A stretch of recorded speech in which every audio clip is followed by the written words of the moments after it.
حضرت معروف کرخی رحمۃ اللہ علیہ بڑے درجے کے اولیاء اللہ میں سے. حضرت جنید بغدادی رحمۃ اللہ علیہ زیادہ مشہور ہے نا, حضرت جنید بغدادی, ان کے دادا پیر حضرت معروف کرخی بغداد کے رہنے والے تھے.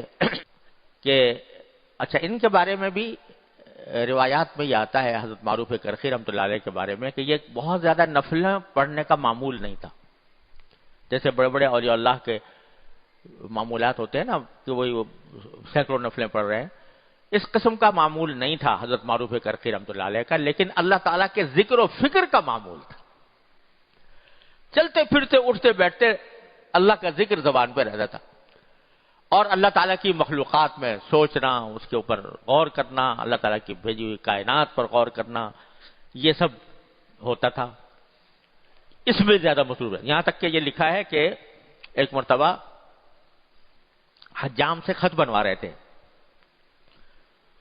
تھے, تو وہ اب ذکر کر رہے تھے, وہ خط بنا رہا ہے, یہ ذکر کر رہے ہیں. تو اس نے کہا جی آپ کی مونچھیں بنانی ہے, ذرا سی تھوڑی دیر کے لیے منہ بند کر لیجئے. پتہ نہیں مونچھیں بنانی تھی کیا کرنا تھا. اس نے کہا جی تھوڑی دیر کے لیے ذرا رک جائیے تو پھر میں آپ کا خط بنا دوں. تو انہوں نے کہا کہ ارے تم تو اپنا کام کر رہے ہو, میں اپنا کام نہ کروں. تم اپنا کام کرو, میں اپنا کام کر رہا ہوں, تو اسی طرح بنا دو جس طرح بھی ہو. تو اتنا ذکر کا غلبہ تھا چلتے پھرتے اٹھتے بیٹھتے. خیر واقعہ جو سنانا چاہ رہا تھا وہ یہ کہ ایک مرتبہ کہیں جا رہے تھے تو ایک سقا تھا جو لوگ مشق میں پانی بھر کے لوگوں کو پانی پلاتے ہیں نا, اور کچھ تھوڑا سا پیسے بھی وصول کر لیتے ہیں. ایک پیسے میں اس زمانے میں ایک پیسے کے اندر ایک گلاس بھر کے دے دیا پانی کا. تو وہ آواز یہ لگا رہا تھا کہ جو بندہ مجھ سے پانی پیے اللہ اس پر رحم کرے, جو بندہ مجھ سے پانی پیے اللہ مجھ پر رحم کرے, جو بندہ مجھ سے پانی پیے اللہ اس پر رحم کرے. تو یہ آگے بڑھے, جا کر اس سے کہا چلو دے دو مجھے ایک گلاس پانی کا. اس نے پانی دیا اور انہوں نے پی لیا پانی. ایک شاگرد ساتھ تھے, انہوں نے کہا حضرت یہ کیا آپ نے کیا, آپ تو روزے سے تھے, آپ کا تو روزہ تھا, تو روزے میں پانی کیسے پی لیا؟ تو حضرت معروف کرخی رحمۃ اللہ نے فرمایا کہ بس میرے دل میں یہ داعیہ پیدا ہوا کہ یہ اللہ کا بندہ دعا کر رہا ہے, رحمت کی دعا کر رہا ہے کہ جو بندہ مجھ سے پانی پیے گا اللہ اس پر رحم کرے. تو پتہ نہیں اس کی دعا اللہ تعالیٰ کس طرح سن لے, تو میں اس کو جا کر اس سے وہ پانی پیوں گا تو اس کی دعا مجھے لگ جائے گی, دعا مجھے لگ جائے گی. اور دعا لگ گئی تو کچھ پتہ نہیں اللہ تبارک و تعالیٰ کے ہاں مجھ پر کس قسم کی رحمت ہو جائے. تو اس لیے میں نے پانی پی لیا, اور میں نے سوچا کہ روزہ تو ایسی چیز ہے, نفلی روزہ ہے, نفلی روزے کو بعد میں قضا بھی کیا جا سکتا ہے, لیکن پھر پتہ نہیں اس آدمی کی دعا مجھے ملے یا نہ ملے. کوئی بہت بڑا بزرگ ولی اللہ نہیں تھا بظاہر, کوئی بہت بڑا صاحب درجات نہیں تھا, سقا بہشتی پانی پلانے والا ایک عام آدمی, اس کی دعا لینے کے لیے اپنا روزہ توڑ دیا حضرت معروف کرخی رحمۃ اللہ علیہ. اس سے کیا باتیں معلوم, دیکھو ہر ان بزرگوں کے ہر واقعے میں کچھ سبق ہوتے ہیں. تو اس میں ایک سبق تو یہ ہوا کہ کچھ نہیں پتا کہ اللہ کس کی دعا کس وقت قبول کر لے. ایک آدمی بالکل بے حیثیت نظر آ رہا ہے, دیکھنے میں کوئی حیثیت نظر نہیں آتی, لیکن اللہ کے ہاں اس کا کیا مقام ہے, اس کی بات, اس کی دعا اللہ تعالیٰ کس درجہ قبول فرماتے ہیں کچھ پتہ نہیں. لہذا یہ جو ہم لوگ بعض اوقات اپنے بارے میں بھی غلط فہمی میں مبتلا رہتے ہیں, جب ان سے کہا جائے کہ بھئی دعا کیا کرو یا ان سے درخواست کی جاتی ہے دعا کرنے کی, تو کہتے ہیں بھئی ہم کیا اور ہماری دعائیں کیا. ارے اپنی حیثیت کو مت دیکھو, دینے والے کی حیثیت کو دیکھو. تم جو دعا کر رہے ہو یہ سمجھنا کہ میں دعا کے لائق نہیں ہوں, بس بڑا کوئی بزرگ ہوگا, کوئی عالم ہوگا, کوئی مولوی ہوگا, کوئی ولی اللہ ہوگا تو اسی کی دعا قبول ہوگی. یہ خیال دل سے نکال دو. دعا تو اللہ تعالیٰ شیطان کی بھی قبول کر لیتا ہے. شیطان کی نہیں کی, کیا کہا تھا اس نے؟ دعا مانگی تھی, اس نے دعا مانگی تھی کہ یا اللہ آپ مجھے مردود تو کر رہے ہیں لیکن مجھے قیامت تک کے لیے زندگی دے دیجئے کہ پھر میری موت واقع نہ ہو. اللہ میں نے اس کی بھی قبول کر لی. تو یہ سمجھنا کہ میں گناہگار ہوں، خطا کار ہوں، لہذا میری دعائیں کیا، میں دعا کروں گا تو وہ کہاں قبول ہوگی، یہ خیال دل سے نکال دو، اور خیال دل سے نکال کر اپنے کو مت دیکھو، دینے والے کو دیکھو۔ میرے حضرت عارفی قدس اللہ تعالیٰ سر رہو بہت پیارا شعر پڑھا کرتے تھے کہ کوئی جو ناشنا سے ادا ہو تو کیا علاج، کوئی جو ناشنا سے ادا ہو تو کیا علاج، ان کی نوازشوں میں تو کوئی کمی نہیں، ان کی نوازشوں میں تو کوئی کمی نہیں۔ حضرت حکیم الامت مولانا تھانوی رحمۃ اللہ علیہ ایک مرتبہ اسی بات کو بیان فرما رہے تھے، دعا کرنے کو، خوب دعا کیا کرو، خوب دعا کیا کرو۔ تو اور دعا اللہ تعالیٰ کے ہاں بڑی عظیم چیز ہے۔ تو حضرت مجذوب صاحب رحمۃ اللہ علیہ جو حضرت کے بہت ہی لاڈلے قسم کے خلیفہ تھے، تو انہوں نے کہا کہ حضرت ہاں یہ فرمایا، جملہ یہ فرمایا حضرت تھانوی نے کہ اللہ تعالیٰ کے ہاں جھولی پھیلانے والا ہو کوئی تو اللہ تعالیٰ کے ہاں دینے میں کوئی کمی نہیں، جھولی پھیلانے والا چاہیے۔ تو حضرت مجذوب صاحب بیٹھے تھے، انہوں نے کہا حضرت کسی کے پاس جھولی نہ ہو تو کیا کرے، جھولی نہ ہو تو کیا کرے؟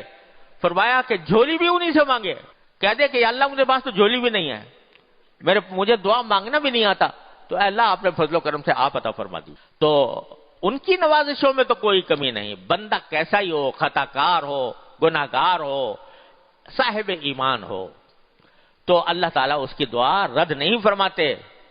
یہ نہ سمجھو کہ ہم کیا ہیں جو دعائیں ہماری قبول ہوں گی، تم اپنے کو نہ دیکھو، دینے والے کو دیکھو، وہ کتنا دے سکتا ہے، کتنا دیتا ہے، اس دعا کا اہتمام کرو۔ اب مجھے اپنے والد ماجد رحمۃ اللہ علیہ کی ایک بات یاد آ گئی، بڑے سبق کی چیز ہے ہم جیسے نام نہاد مولویوں کے لیے۔